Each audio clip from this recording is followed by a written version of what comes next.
Sveiki kolegos, šiandien konstrukcinio modeliavimo pamoka.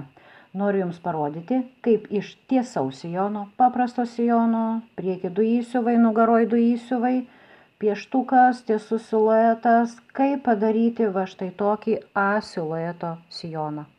Be įsiuvų, galima su juosmeniu, galima be juosmenio, bet va štai tokį gražų ir teisingą svarbiausia išplatinimą. Pirmiausiai, jums reikės bazinio pagrindo, jūsų mylimo, pačio geriausio, 10 kart patikrinto, aš juokauju, galbūt tiesiog pasiimkit bazinį pagrindą, kuris jums geriausiai atitinka figūrą. Būtų labai gerai, kad tas bazinis pagrindas jau būtų vieną kartą prasiūtas, patikrintas, kad jau pločiai būtų geri, liemens apimtis būtų gera. Vienu žodžiu, paprastas tiesus sijonas, nugaroj vienas įsiuvas, lenktas šonas, prieki vienas įsiuvas, lenktas šonas, detalės atitinka, nusikopijuojat, galit ant ko norit kopijuoti, norit ant permatomo popieriaus, norit ant plėvelės, ant ko tik norit. Nusikopijuojam, užlaidų nereikia. O va dabar prasideda įdomioji dalis, kuri vadinasi konstrukcinis modeliavimas. Klausom įdėmiai. Turite 2 detalės. Nugara, priekis. Su įsiuvais. Liemens 2 įsiuvai. Dabar, norint teisingai detalės išplatinti, jas reikia perkirpti nuo įsiuvo į apačią tiesia linija. Ir nugarą, ir priekį. Imam žirklės. Kirpam.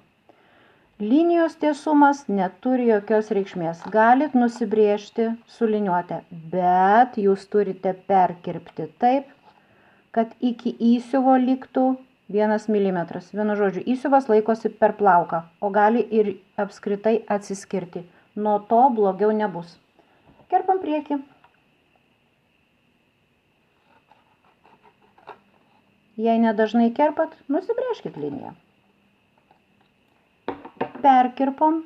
Dabar uždėsime ant balto pagrindo ir parodysiu, kaip daromas išplatinimas. Pirmiausiai pasidedu nugaros detalę ir tegul jinai būna suglausta taip, kaip pirminiam variante. Toliau detalės liemens įsiuvas yra uždaromas, va taip, yra suglaudžiami va štai šitie viršutiniai kraštai, kad jie susiglaustų ir detalė išplatėja apačioje, va štai tokiu va gražiu pločiu. Dabar, jeigu jūsų liemens apimtis nedidelė, pavyzdžiui, esate XS, S, M, galite pilnai užglausti va šitą vat liemens įsiuvą.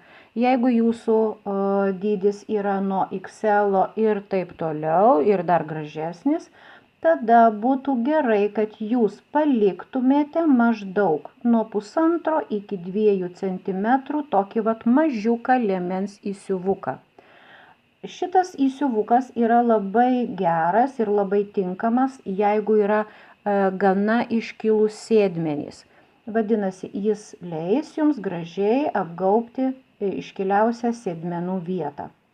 Uždarom priekinį įsiuvą. Suglaudžiame jo kraštus ir sutapdiname. Štai tokį vaizdą jūs matot. Dabar apibrėžiam tiksliai kontūrą, tai ką mes gavome. Kai nubrėžiam, galima detalę patraukti. Štai tokį vaizdą mes matom. Mes dar jį koreguosim. Toliau pereinam prie priekio detalės.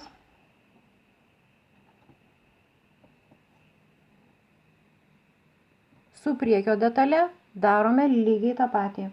Suglaudžiame priekio įsiuvą, sutapdinam jo kraštus. Detalė išplatėja apačioj. Apibrėžiame kontūrą, kokį gausim. Patraukiam, štai tokia detalė. Nugara ir priekis.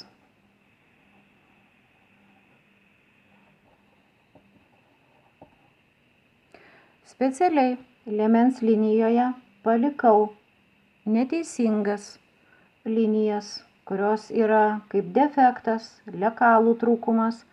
tam, kad galėčiau jums parodyti, jeigu jums gautųsi tokia linija, ką su ją daryti ir kaip ją pataisyti. Taigi, pradedam pirmiausia taisymą. Ir pradedam nuo tos kampuotos liemens linijos. Ką dabar su ją reikia daryti? Nugi nieko, paimt va šitaip čia maždaug viduriuką, čia viduriuką. Ir va šitą va liniją gražiai ir sklandžiai pataisyti. Štai taip. Su priekiu ta pati istorija. Imam liniją ir pataisom sklandžiai, kad va šitoj va vietoj ties juosmens prisiuvimo arba ties apsiuvo prisiuvimu jokių kampų pas jūs nesigautų. Pirmas dalykas, ką jūs pataisėte, o toliau yra pats svarbiausias, pats įdomiausias dalykas. Išplatėjo jūsų detalės nugaroj ir priekyje. Kai šitaip detalė išplatėja, jinai gražiai pasiskirstys tas išplatėjimas per visą detalės plotį.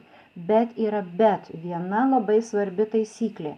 Jums reikia pamatuoti, kiek išplatėjo nugara ir kiek išplatėjo plotis. Nubraižysiu jums linijas, per kur jums reikės imti liniuotę arba centimetrinę juostelę ir pamatuoti. O tai yra va štai čia. Kiek pakilo štai šitas kampas. Brėžiam horizontalę. Ir pamatuojam va štai šitą atstumą. Tada iš priekio vėl brėžiam horizontalę, pamatuojam šitą atstumą. Dažnai būna, kad tie atstumai būna skirtingi, o taisyklė yra tokia, kad detalės nugaros ir priekio jūs privalote išplatinti vienodai. Tai ką dabar daryti? Nugara, tarkim, čia išplatėjo daugiau, o priekis išplatėjo mažiau. Vadinasi, imam skirtumą, tiek, kiek nuo nugaros nuimam, tiek prie priekio pridedam.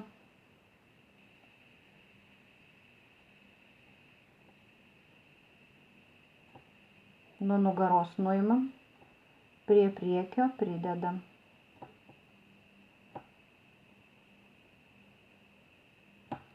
Negalima tik nuo vienos detalės nuimti, ją sumažinti. Jeigu jūs vieną detalę sumažinot, vadinasi, reikia lygiai tiek pat kitą detalę padidinti, kad va šitas atstumas būtų lygus va štai šitam. Padarėt? Svarbiausia, jums va čia va taškus pasižymėt. Pažymėjot. Gerai. Toliau, sekantis dalykas. Einam prie klubų. Kadangi tai buvo tiesus sijonas ir čia buvo toks lenktas klubas, kai jis išplatėjo, tokio išsilenkimo stipraus nereikia. Vadinasi, mes šiek tiek nuimame nuo klubų. tą liniją patiesinam ir pereinam gražiai į savo tą jau gerąjį išplatinimą. Su priekiu šiek tiek, lygiai tiek pat, kiek nuimėt nuo nugaros, tiek pat nuimat ir nuo priekio. Einam ir pereinam į savo tą gerąjį išplatinimą. Štai taip. Kiek dabar šį čia nuimti? Tiesiog tą tokį patį didžiausią išlenkimą. Atsiminkit tokią taisyklę, kad geriau yra mažiau negu kad per daug. Jeigu jums sijonas pasirodys per platus, per klubus, geriau per pamatavimą jūs dar šiek tiek pasiaurinsit. Nu va, susitvarkėm su šoninėm siūlėm. Jau girdžiu klausimą. O tai kas bus, jeigu aš paliksiu tą nevienodą išplatinimą, taigi čia viskas sukris, čia nieko čia nesimatys. Visų pirma, kolegos, yra tokia taisyklė, kad detalės nugaros ir priekio turi būti išplatintos vienodai.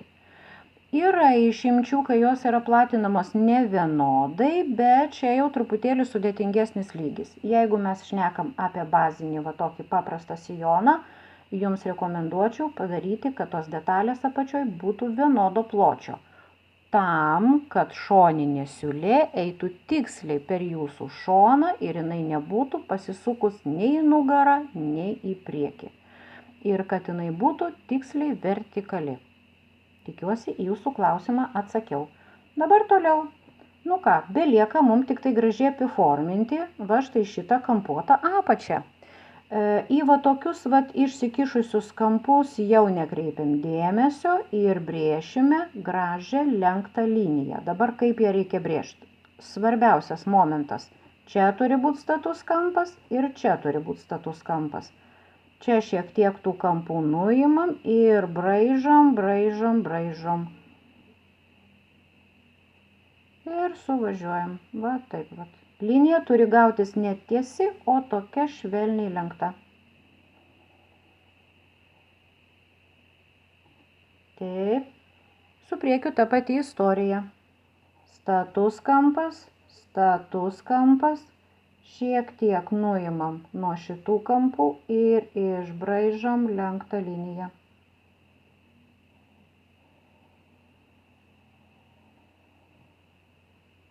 Štai taip. Šita linija, priekio lenkimo linija, išlieka ta pati, nugaroj viršutinė linija, ties šonu, ties nugaros vidurio siūle, nugaros vidurio. Jeigu jinai bus, išlieka ta pati, bet dažniausiai tada čia bus nugara viena detalė, priekis viena detalė ir tokie sijonukai tam, kad jie dar gražiau gulėtų, dar gražiau sukristų, dažnai jie kerpami 45 laipsnių kampu. Vadinasi, jūs savo su matlankiu, su liniuote pažymite 45 laipsnių kampą. Jie yra kerpami štai taip. O kam? O tam, kad gražiau sukristų, todėl kad detalės bus įstrižos, o įstrižas kritimas yra žymiai geresnis negu kad jeigu jūs iškirptumėte, kad čia vat būtų metmenų kryptis. Prie šito gražaus sijono noriu dar jums pridėti, kad jeigu jūs norite pailginti, vadinasi, jūs tiesiog nuo štai šitos linijos atidedat savo norimą ilgį tiek, kiek norit ir vėl nusibraižot apačios liniją. Jeigu jūs norite trumpinti, lygiai taip pat nuo apatinės jau nubrėžtos lenktos linijos, jūs atidedate norimą sijono ilgį ir nusibrėžiat naują apačios liniją. Sijono ilgis, jeigu prisimenat, matuojamas yra per šoninę siūlę. Taigi, kolegos, linkiu jums gražių sijonų, teisingai sumodeliuotų, teisingai sukirptų ir dar gražiau pasiūtų. Prenumeruokit mano kanalą, susitinkam kitose pamokose. Su jumis buvau aš, Ramunė Savelienė.